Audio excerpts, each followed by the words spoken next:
moving on to one of my favorite films, the second film adaptation of Lolita is just absolutely brilliant on multiple levels, but the last scene is heartbreaking, as you're well aware.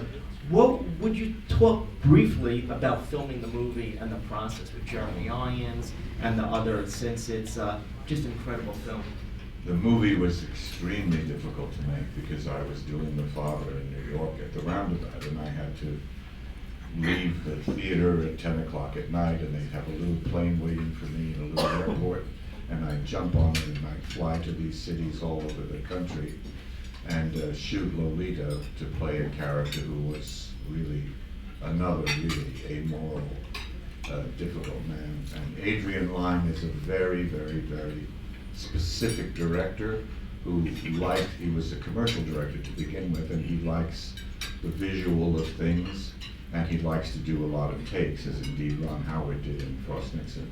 But my favorite story about Lolita is there's a scene in it where Jeremy Irons is chasing me down a hallway.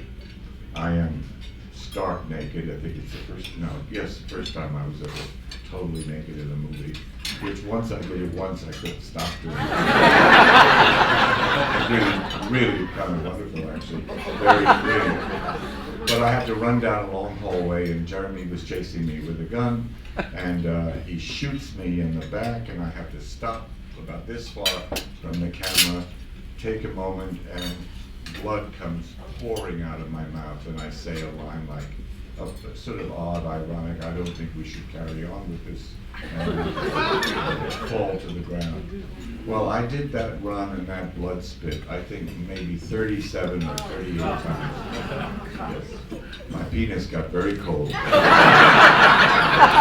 no heat in that hallway, and so I wasn't looking my best. But the camera was here. By the end of it, the camera was here, and they used to fill my mouth with the blood, and I'd do this, and then come up and do that.